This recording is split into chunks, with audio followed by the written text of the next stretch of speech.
Sweet షాప్లో తయారు చేసే కార బూందీ అండి. ఎంత చక్కగా ఉంటుందంటే మనం ఇంట్లో చేసుకున్న అంత బాగా వస్తుందండి. ఒకసారి చూడండి, ముత్యాల్లా ఉన్నాయి కదా, చూడటానికి ఎంత బాగుందో తినటానికి కూడా అంత బాగుంటుందండి. నోటికి ఎంత రుచిగా అనిపిస్తుందంటే ఒకసారి తిని మీరే మళ్ళీ చేసుకోవాలనిపిస్తుంది. సంక్రాంతి పండుగ కదండి, ఇలా స్నాక్స్ చేసి పెట్టుకుంటే పిల్లల లంచ్ బాక్సుల్లో స్నాక్స్ పెట్టి ఇవ్వడానికి కూడా బాగుంటుంది. తయారీ విధానం చూద్దాం. Welcome back to my channel. ముందుగా 2 కప్పుల శనగపిండి అండి. శనగపిండి ఇలా జల్లెడ పట్టుకుంటే మనకు ఉండలు కట్టకుండా ఉంటుంది. తర్వాత అరకప్పు బియ్యం పిండి అండి, పొడి బియ్యం పిండి. ఈ కొలత అయితే కరెక్ట్గా సరిపోతుందండి. నాకు జల్లెడ సరిపోలేదు, అందుకని మామూలు వేరే జల్లెడ తీసుకొని జల్లెడ పట్టుకుంటున్నాను. నాకు కొద్దిగా వాయిస్ కొంచెం తేడా ఉంది కదండి, కొంచెం జలుబు చేసి కొంచెం వాయిస్ అలా ఉంది, ఏమనుకోకండి. జల్లెడ అయిపోయింది కదండి. ఇప్పుడు ఇందులో కలర్ కోసం పసుపు, కొంచెమే సాల్ట్ అండి, సాల్ట్ ఎక్కువ వద్దు. తర్వాత ఎలా మళ్ళీ వేయించిన తర్వాత మనం మళ్ళీ సాల్ట్ కలుపుకుంటాము. పొడిపిండిలో కలిపేసిన తర్వాత తగినన్ని వాటర్ పోసుకోండి. వాటర్ పోసుకున్న తర్వాత లంప్స్ లేకుండా విస్కర్తో ఇలా చక్కగా కలుపుకోండి. ఉండలు కట్టదండి, చాలా బాగా వస్తుంది. మనం జల్లెడ పట్టాం కదా. కన్సిస్టెన్సీ అయితే ఇలా ఉండాలండి, ఇంత జారుగా ఉండాలి. మన దోశపిండి ఉంది చూసారా, సేమ్ కన్సిస్టెన్సీ అయితే ఇది చూడండి, ఇట్లా రావాలి. ఇలా వస్తే చాలా చక్కగా వస్తుందండి. ఇప్పుడు వేయించుకోవడానికి ముందుగా స్టవ్ వెలిగించుకొని కళాయి పెట్టుకుందాము. ఆయిల్ వేసుకుందామండి. ఆయిల్ బాగా హీట్ ఎక్కాలండి. ఇది ఒక డ్రాప్ వేస్తే చూసారా కిందికి వెళ్ళి పైకి వచ్చేసింది కదా, అంత హీట్ ఉండాలండి. ఇది మనం బూందీ వేసుకునే జల్లెడ అండి, షాపుల్లో అమ్ముతారు. లేదంటే మన ఇంట్లో చిల్లులు గరిటె ఉంటుంది కదా, అదైనా వేసుకోవచ్చు. చూడండి, మీకోసం స్లోగా పెట్టాను నేను. ఎంత చక్కగా ముత్యాల్లా పడుతున్నాయో. ఇలా పిండి దానంతటా అదే పడాలండి. మనమైతే దాన్ని కదిలించకూడదు, పైనుంచి అట్లా రాసినట్టుగా చేయకూడదు. పిండి దానంతటా అదే పడాలి. చూడండి, చక్కగా పడుతుంది కదా. అంతేనండి, ఎక్కువైతే వేయకూడదు. ఎక్కువ వేస్తే అంటుకుపోయి మనకి విడివిడిగా రాదండి. ఆటోమేటిక్గా ఆ పైన బబుల్ అంతా తగ్గిపోయిద్ది చూసారా. ఇలా తగ్గిన తర్వాత వేగిపోయినట్టండి. జస్ట్ ఒక 10-20 సెకండ్లో వేగిపోద్దండి. ఇలా బబుల్స్ అన్నీ తగ్గిపోయినాయి కదా, ఈ కలర్ వస్తే తీసేసుకోవచ్చండి. ఆయిల్ అంతా వదిలేసింది కదా, బబుల్స్ రావడం కూడా వదిలేసింది. అలాంటప్పుడు వేగిపోయినట్టేనండి. ఇది చిన్న టిప్. అంతేనండి, తీసేసి వేరే గిన్నెలో వేసుకోండి. చూసారా ఎంత సౌండ్ వచ్చిందో, చూసారా అంత బాగా వస్తుందండి పర్ఫెక్ట్గా.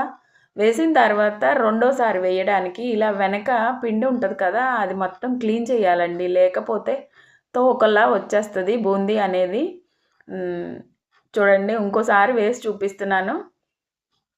మీరైతే ఫోర్స్గా దాన్ని కొట్టకూడదండి గరిటెని, లేదంటే పైన స్పూన్ పెట్టి కూడా తిప్పకూడదు. దాని అంతటా అదే పడాలి. మనం పిండి కన్సిస్టెన్సీ కూడా ఆ విధంగా కలుపుకుంటే మనకి తోకలు లేకుండా చక్కగా నీట్గా రౌండ్గా వస్తుందండి. షేప్ కూడా తినటానికి చూడటానికి కూడా చాలా బాగుంటుంది. చూడండి, ఆ పైన పొంగంతా తగ్గిపోయింది కదా. దీన్ని ఒక 2-3 సార్లు వెనక్కి ముందుకి తిప్పుకున్నామంటే చుట్టుపక్కలంతా బాగా ఉడికిపోతుందండి. కొంచెం కలర్ వచ్చిందని అంటే తీసేసుకోవాలండి. ఈ కలర్ వస్తే తీసేసుకోవాలి. ఇంకా ఎక్కువ కలర్ అయితే బయటికి తీసేయాక ఇంకా కొంచెం కలర్ పెరుగుతుంది. సో చూడండి ఎంత చక్కగా వచ్చిందో కదా. సౌండ్ కూడా అంత బాగా ఉంటుందండి, కరకరలాడుతూ. ఇంకోసారి వేస్తున్నాను.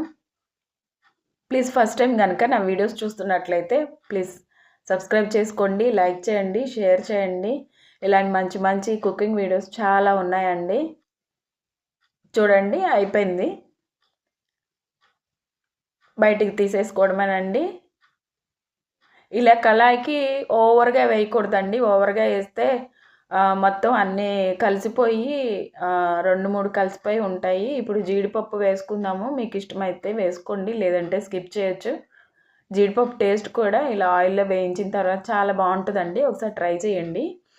ఇందులోనే పల్లీలు వేయించుకుంటున్నాను. సేమ్ దీన్నే కార బూందీ కాకుండా మిక్సర్ కూడా తయారు చేసేసుకోవచ్చండి. డైరెక్ట్గా మనం అటుకులు, కార్న్ఫ్లేక్స్, తర్వాత మన పుట్నాల పప్పు ఉంటుంది కదా, అవి కూడా వేసుకొని ఒకసారి చేసేసుకున్నారనుకోండి, అది మిక్సర్ అయిపోద్దనమాట. ఈ చివరగా కరివేపాకు తీసుకొని అది కూడా వేసుకోండి. క్రంచీగా చాలా బాగుంటుందండి. ఇప్పుడు ఇలా వేడిగా ఉన్నప్పుడే ఇందులో మనం తగినంత సాల్ట్, కారం చూసుకొని వేసుకోండి. పిల్లలు ఉంటే కొంచెం తగ్గించి వేసుకోండి. కొద్దిగా జీలకర్ర పొడి, కొంచెం ధనియాల పొడి అండి. మనం అచ్చం స్వీట్ షాప్లో తయారు చేసినట్టు చేస్తున్నాం కదా. వెల్లుల్లిపాయ క్లిప్ మిస్ అయిందండి. అది కొంచెం కచ్చపచ్చగా దంచుకొని వేసుకోవాలండి. ఆయిల్లో వేయించకూడదండి. ఆయిల్లో వేయిస్తే బాగుండదండి. ఇలా పచ్చిదే వేసుకుంటే చాలా బాగుంటుంది. మొత్తం కలిపేసేసుకొని చివరిగా కరివేపాకు వేసుకోవడమేనండి. చూడటానికి ఎంత బాగుందో కదండి. టేస్ట్ కూడా అంత బాగుంటుందండి. చాలా బాగుంటుంది. చెప్పానని కాదు, ఈ విధంగా ఒకసారి ట్రై చేసి చూడండి. చూడండి, మీకు దగ్గరగా చూపిస్తున్నాను కదా, ఎంత చక్కగా రౌండ్గా ఉన్నదంటే తోకలు లేకుండా.